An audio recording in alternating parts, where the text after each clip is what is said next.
Friend, कैसे हैं आप सब। आपका केजी ऑनलाइन प्लेटफॉर्म में बहुत बहुत स्वागत है। आज हम कुछ इम्पोर्टेंट क्वेश्चन आंसर देखने वाले हैं जो आपके कमिंग एग्जाम के लिए बहुत बहुत इम्पोर्टेंट होने वाले हैं। तो पूरे वीडियो में बने रहिए और पूरे वीडियो को ध्यान से सुनिए। यदि आपके पास कुछ डाउट हो तो आप उसको कमेंट बॉक्स में लिख सकते हैं। आप अपनी क्वेरी को भी पूछ सकते हैं। तो यदि वीडियो अच्छी लगे तो लाइक कीजिए, शेयर कीजिए, सब्सक्राइब कीजिए एंड कमेंट कीजिए, ताकि मैं फर्दर ऐसे ही वीडियो बनाती रहूं और आप उसका आनंद उठाते रहें। तो विदाउट वेस्टिंग टाइम आज का हम ये सेशन स्टार्ट करते हैं। So let's start. And guys, ये वीडियो बहुत बहुत इंपॉर्टेंट है, तो प्लीज़ पूरे वीडियो को ध्यान से सुनिए और आप इससे बहुत इंपॉर्टेंट क्वेश्चंस को अपने एग्जामिनेशन के लिए प्रिपेयर कर सकते हैं। So let's start. सो आज का पहला क्वेश्चन है, cancer cell often arises from stem cell rather than fully differentiated cell. Following are the center view related to the above statement. Statement 1 है, stem cell do not divide and therefore require very fewer changes to become the cancerous cell. Cancerous stem cell self-review as well as generate the non-stem cell population of the tumor.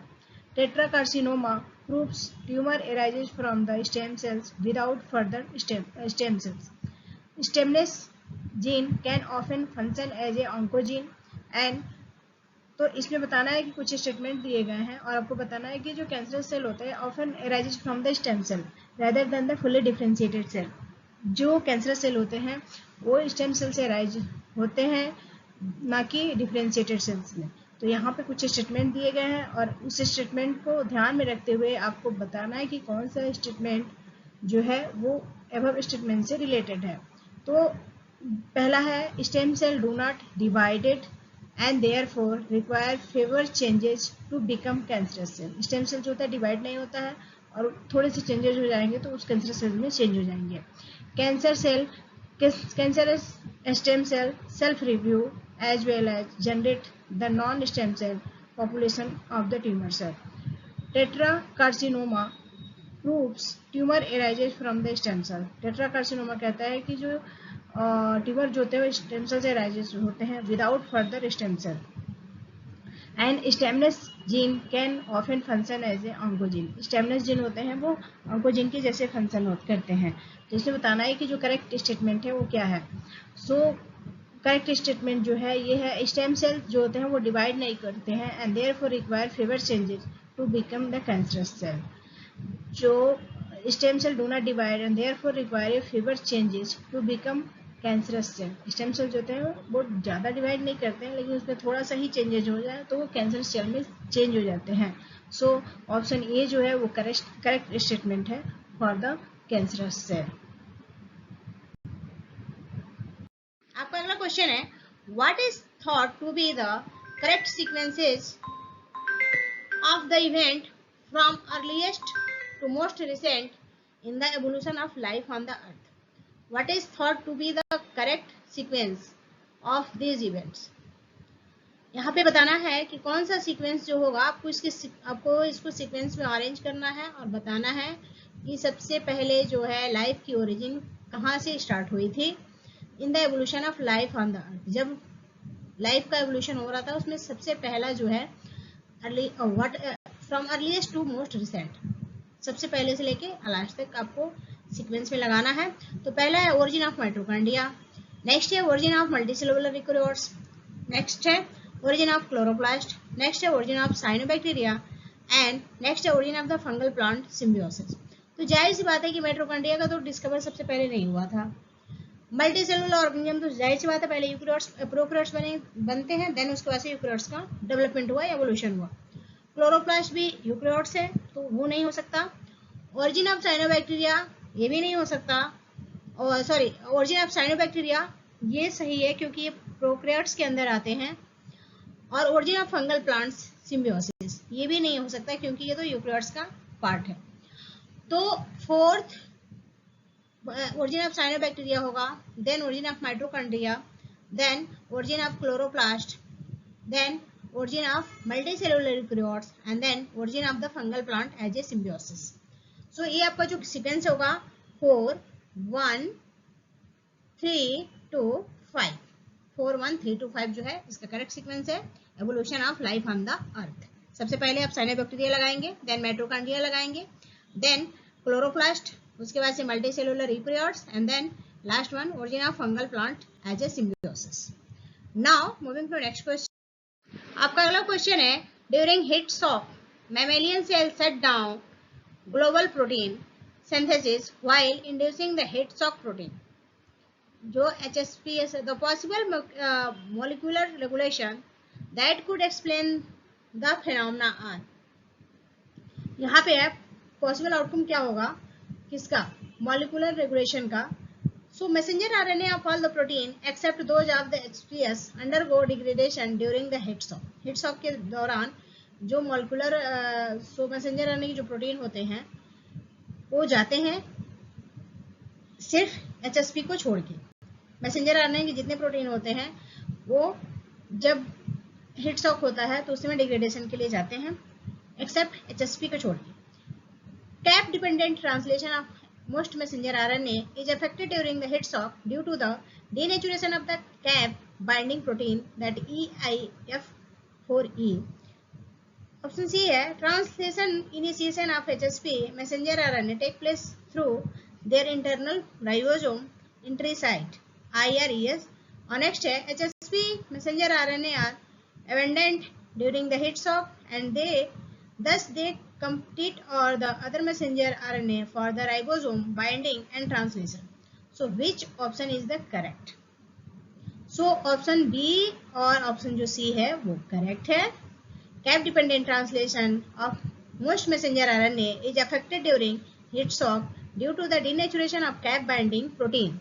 That जो cap binding protein है वो EIF4E है और उसके वजह से translation initiation of HSP messenger RNA take place through their internal ribosome entry site. Now so correct option जो option B और सी हो जाएगा। Now moving to next question. आपका अगला क्वेश्चन है which of the following name is appropriate for the sequences 5' guanine ANNAUG 3' in a mammalian messenger RNA. इसके opposite जो mammalian messenger RNA होगा उसमें क्या क्या कौन सा सीक्वेंस पाया जा सकता है, तो ये होगा अपोजिट नहीं होगा appropriate. Which of the following name is appropriate for the sequences 5' GANNAUG 3'। So correct है कोजेक सीक्वेंसेस। कोजेक सीक्वेंसेस जो है इसके लिए एप्लीकेबल होगा, एप्रोप्रिएट होगा। नेक्स्ट क्वेश्चन है why are hydrocarbon insoluble in water. जो वाटर है उसमें हाइड्रोकार्बन जो होते हैं वो क्यों इनसेलेबल होते हैं। Why are hydrocarbon are insoluble in water. So इसका जो आंसर है द मेजॉरिटी उनके में जो बॉन्ड होते हैं वो नॉन पोलर कोवेलेंट बॉन्ड होते हैं on to the hydrogen link. इसलिए जो हाइड्रोकार्बन होते हैं वाटर में क्या होते हैं इनसेलेबल होते हैं due to the presence of non covalent carbon bond. Now moving to next question. आपका अगला क्वेश्चन है Darwin ideas on evolution by natural selection were influenced bye.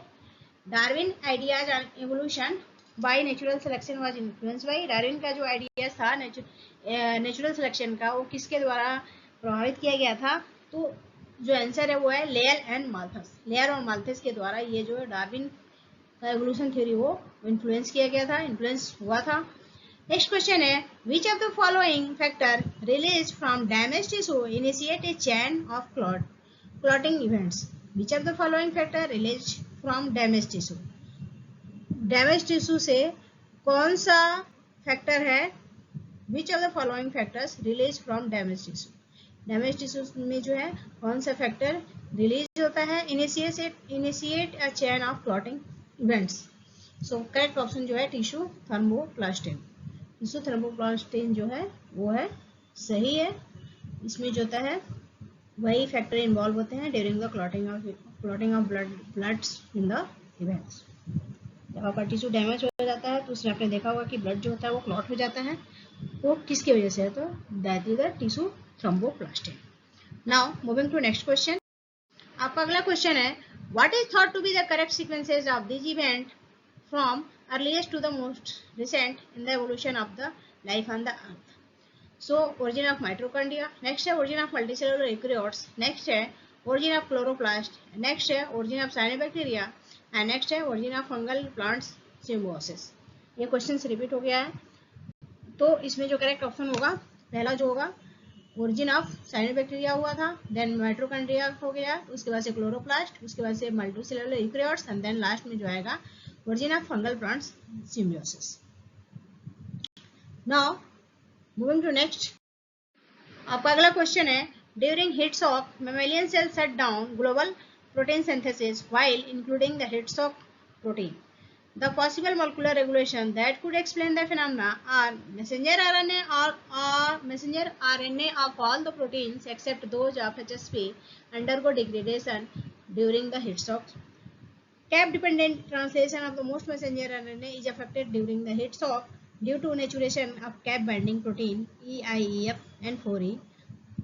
Next, translation initiation of HSP messenger RNA take place through the internal ribosome entry site and HSP messenger RNA abundant during the heat shock and thus they compete over other messenger RNA for ribosome binding and translation.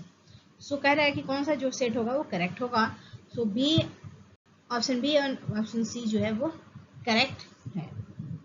Now moving to next, आपका अगला question है it is possible to convert the cysteine that is a part of the cysteine transfer RNA cysteine to alanine by a catalytic reduction.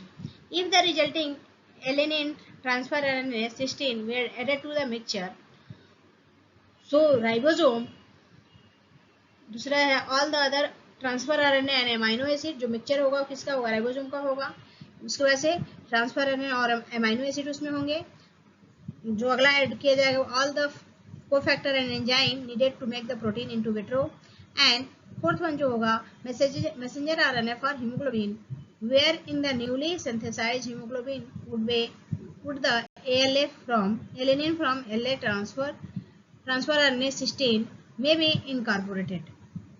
So correct answer जो होगा वो होगा wherever cysteine normally occur, जहाँ पे cysteine normally पाया जाएगा वहाँ पे ये सारी चीजें एप्लीकेबल होंगी। Now moving to next question. So यहाँ पे कुछ हमने क्वेश्चंस देखा और ये थोड़ा सा टफ था, बट आपके एग्जाम्स में ऐसे ही क्वेश्चंस आते हैं। सो आई होप आपको वीडियो अच्छी लगी होगी और लगेगी भी, please go through whole video and यदि लगे कि ये चीज़ें आपके लिए यूजफुल है तो प्लीज़ वीडियो को लाइक कीजिए, शेयर कीजिए, सब्सक्राइब कीजिए एंड कमेंट कीजिए। देन आपके पास भी कुछ डाउट हो तो आप उसको कमेंट बॉक्स में लिख सकते हैं। Thank you everyone. Have a good day. Take care.